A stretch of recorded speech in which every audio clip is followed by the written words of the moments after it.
The oregano is so much that it is so long. So there's so much basil there, the edible plants that you can plant. Starting from my face, I can barely carry this. What the heck is my attire? Talenum, they're looking gorgeous. We always have so much sun. Let's get started to make our pesto. This window, it's literally reaching the ceiling. So there's just too much. This is crazy. That's probably close to my height. Snip them off with my scissors. Look at this. That is crazy. All the way down, close to my knees. I don't even know if this is going to be a fruit or a vegetable. Oh my gosh, what's happened here? This is wild. So I've only been gone for about 2 months and a half, and this is crazy. I don't even know what plant this is. So the thing is, I've done composting, so it could be anything. I don't even know if this is going to be a fruit or a vegetable. I literally throw all the good stuff, like your vegetable peels, fruits, even garlic peels, bananas, just everything that's compostable. Compostable? I hope I said it that right. The goal of basil is to develop flowers on top here. If you don't trim it, it's gonna develop flowers and then it's gonna stop growing, and I obviously don't like the way it looks. It's like really all tangled up.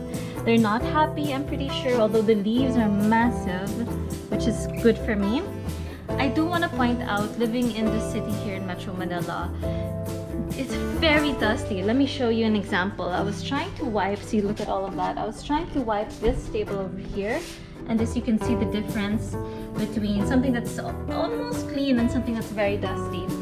So the living conditions here in Metro Manila, unfortunately, is very dusty, it's polluted, and so you wonder, are these plants which you're going to be eating, you know, they're definitely absorbing all the pollution. They're definitely going to be dusty. I wouldn't say they're extremely dusty, but I can feel dust on this one. So, and also your space will be tight. It just depends, I suppose, because I have friends who live in nice big houses. My house is nice. I'm very, very grateful for my house. However, we don't have a garden. And so this is my urban gardening. If you've seen my other videos, I show you how I do composting, germinating, propagating. I just absolutely love maximizing my space to all of that, and even this is recycled container. I try to recycle as much as I can because the world doesn't need any more plastic. But going back to this is something that needs to be fixed.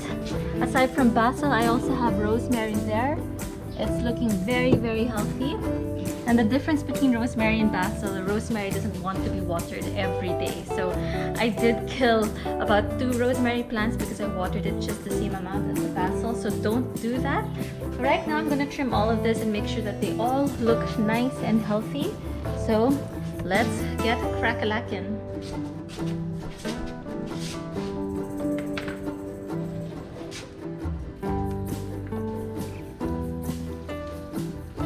This is massive! Look at that!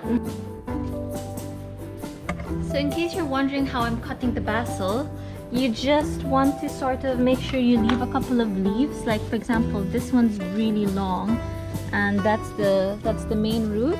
And if you go here, there's already a couple of leaves growing there.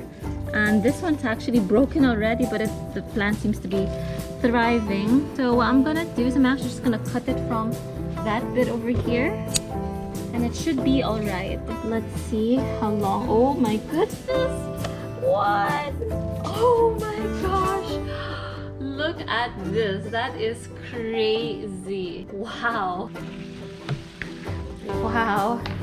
All right, this is quite a lot of basil, and not even halfway. There's loads and loads more to trim over here. And I also have on the other side of the room, let me show you. Here we are.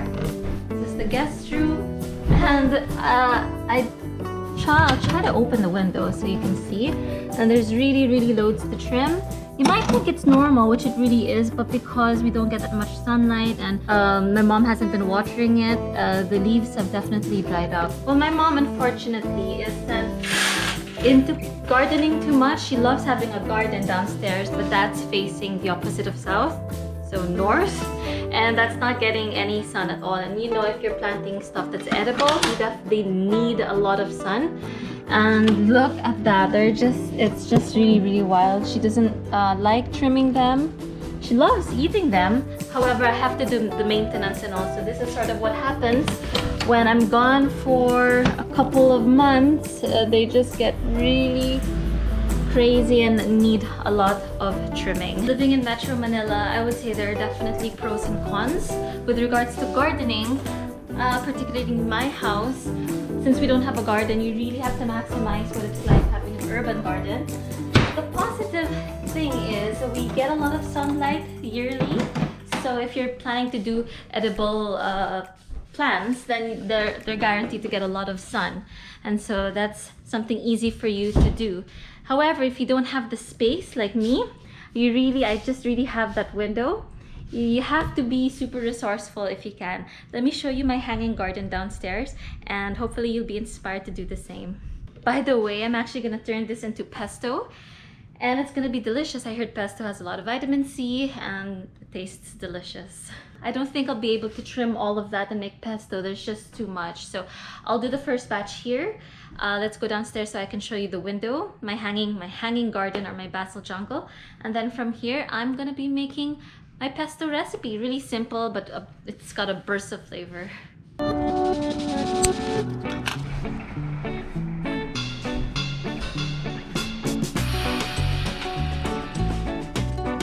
With all the basil I have here, this is honestly gonna take me ages. If you're not into planting, I don't think you might want to watch this video because yeah, this is all plant related for now. This is part of my life as well. I absolutely love planting.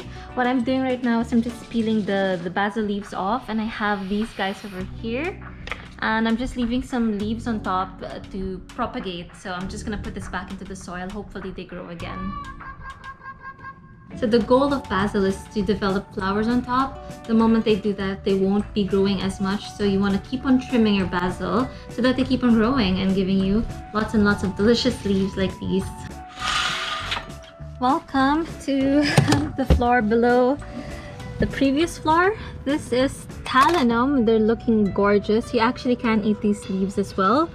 The beautiful thing about being in the Philippines is that we have so much edible plants that you can plant and they'll easily grow because we always have so much sun, hence my hat so I don't burn my skin. And these are all the basil. I can't even tell you that they need so much trimming, and they go all the way here. But what I wanted to show you is definitely this oregano. I don't know if you can see it. Let me take it to the other window.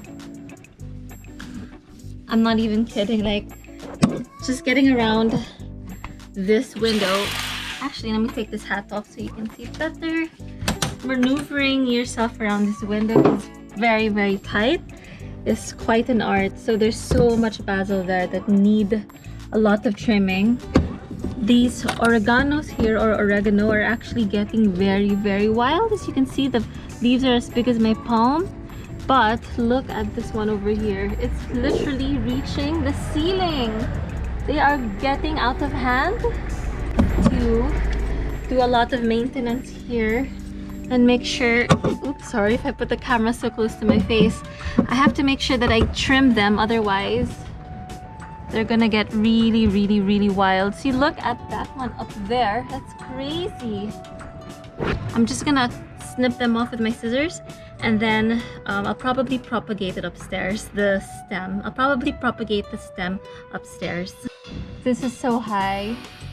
This oregano is so high. I'm not even kidding. I can actually cut it here, but they'll just grow again. So what I'm gonna do is cut it all the way down there. I'm just gonna give it a snip like such. Ooh, wow. Okay, I'm gonna show you how long this is. Like, okay, starting from my face all the way down close to my knees. It is so long. And if you're wondering what the heck is my attire, I'm pretty funky that way. I have a lot of print, I know.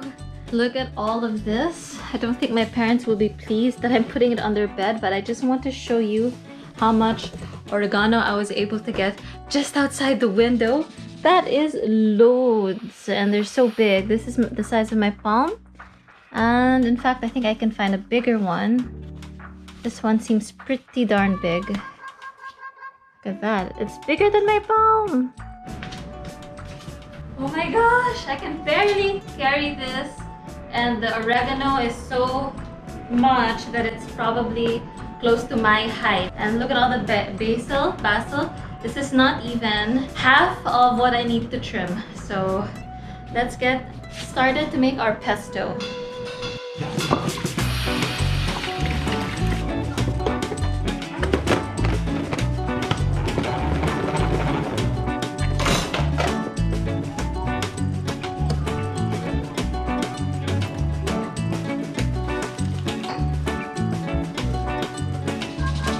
Never mind if this is so full, it's gonna flatten once you start processing it. I'm using a processor.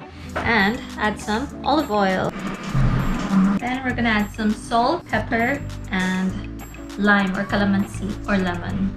You can add chili if you want it spicy.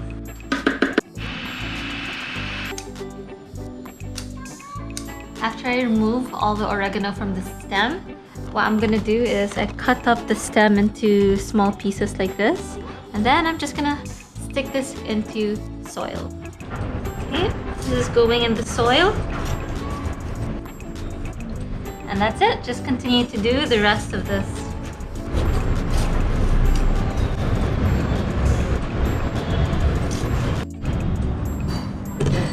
Ta-da! And there is my oregano propagated. So I really have to rinse this very well because it's super dusty outside our window, and I'm pretty sure by now these oreganos have absorbed a lot of the pollution that's outside our window. I am adding all the oregano here and then some garlic. This is gonna be so flavorful. It is quite important to season this well and add some more salt. I'm gonna be adding cheese here as well. You can put Parmigiano, Pecorino, Romano, just anything with, I suppose, a burst of salty flavor, but it all depends on you as well. So for me, I'm always trying to support what's local to minimize on carbon footprint. This is queso de bola, which is Spanish, I guess, for cheese ball. And yeah, it's local to the Philippines, and I'm gonna add that to my mix. I'm actually gonna add double of this, so it's gonna be extra flavorful and ready to be eaten with pasta or oatmeal or just whatever, quinoa. It's gonna be delicious. So I'll be honest, not all my results are always perfect. I'm finding this a little bit runny, so I'm gonna be adding some nuts, and it tastes good. Originally, you're supposed to add pine nuts to pesto, but peanuts, almonds, just pretty much some nuts that you can find will be really good. Okay, this is it. I've tried some already, and I really wish all of you could try this. It is absolutely bursting with so much flavor. Like, it's actually so strong that I want to make pasta or quinoa, or believe it or not, I have this with oatmeal, and it's really delicious. Hope you enjoyed, and let me know if there's anything else I can do to improve it, or if you have any questions. I am very happy to be back in Manila. Do check out my other videos when I flew with Qatar Airways and what it was like staying in my quarantine hotel. But nevertheless, I'm just so glad that I'm able to plant again and make food that is straight from the garden. Bye!